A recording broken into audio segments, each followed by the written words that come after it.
بسم اللہ الرحمن الرحیم وصلی اللہ علی النبی الکریم۔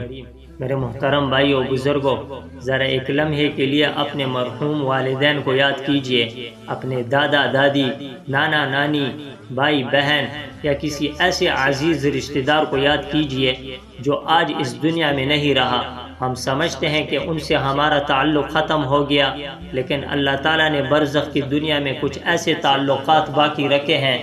جن کی خبر ہمیں رسول اللہ صلی اللہ علیہ وسلم نے دی ہے۔ ایک روایت میں نبی کریم صلی اللہ علیہ وسلم نے فرمایا،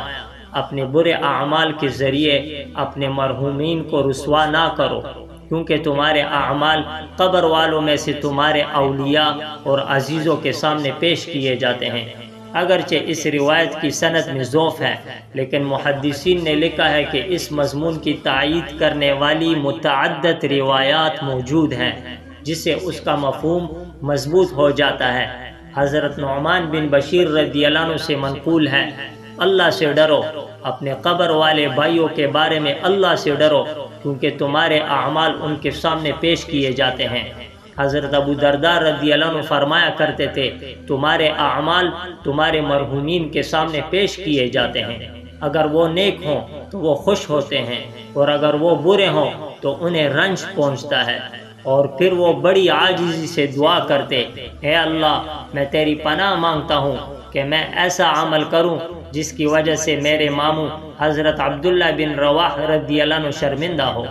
تو ذرا سوچئے میرے بھائیوں، صحابہ کرام کا اپنے مرحومین سے تعلق کیسا تھا؟ انہیں یہ فکر تھی کہ کہیں میرے کسی گناہ سے میرے مرحوم عزیز کو تکلیف نہ پہنچے۔ ایک اور روایت میں نبی کریم صلی اللہ علیہ وسلم نے فرمایا، تمہارے اعمال تمہارے مرحوم رشتہ داروں اور خاندان والوں کے سامنے پیش کیے جاتے ہیں،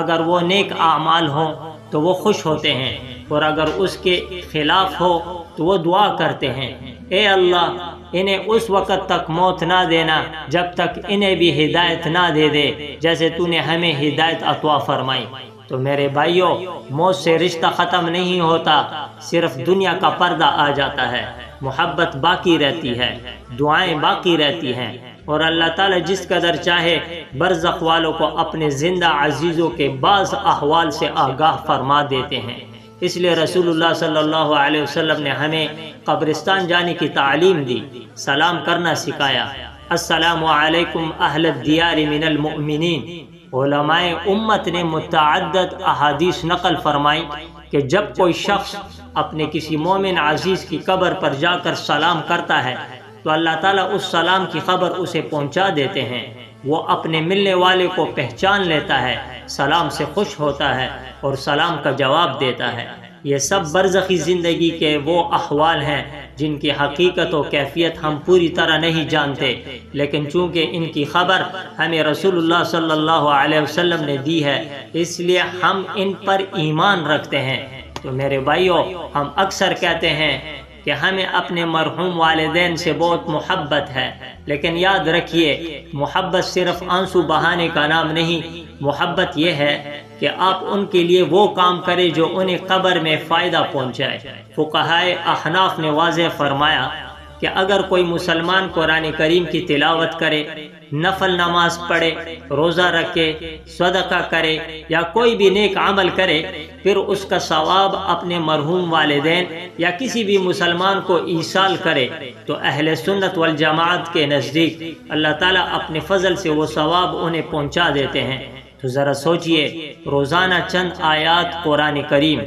2 رکعت نفل، ایک تسبیح، کسی غریب کی مدد، کسی یتیم کے سر پر شفقت، کسی پیاسے کو پانی پلانا، یہ سب آپ کے مرحوم والدین اور اساتذہ کرام کے لیے رحمت کا خزانہ بن سکتا ہے۔ لیکن میرے عزیزوں، ایک بات ہمیشہ یاد رکھیے، اسلام نے ہمیں نیکی سکھائی ہے، رسمیں نہیں سکھائی۔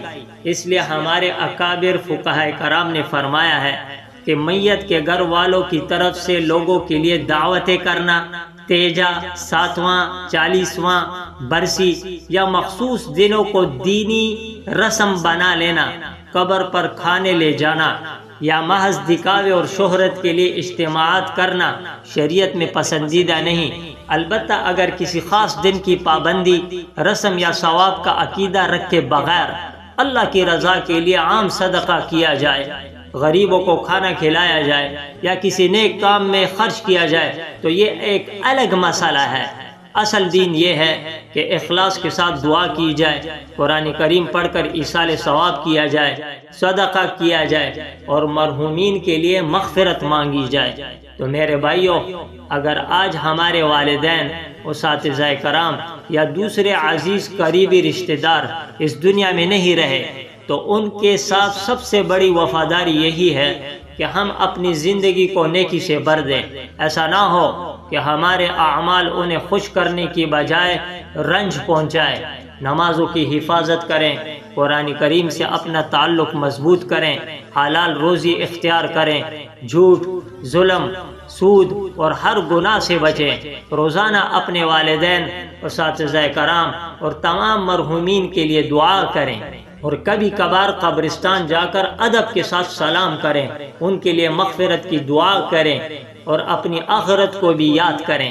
اللہ تعالی ہمیں ایسی پاکیزہ زندگی نصیب فرمائے کہ ہمارے اعمال دیکھ کر ہمارے مرحوم والدین، اساتذہ کرام اور تمام اہل ایمان خوش ہوں، ہمارے لیے دعا کریں اور قیامت کے دن اللہ تعالی ہمیں اپنے فضل سے ان کے ساتھ جنت الفردوس میں جمع فرما دے۔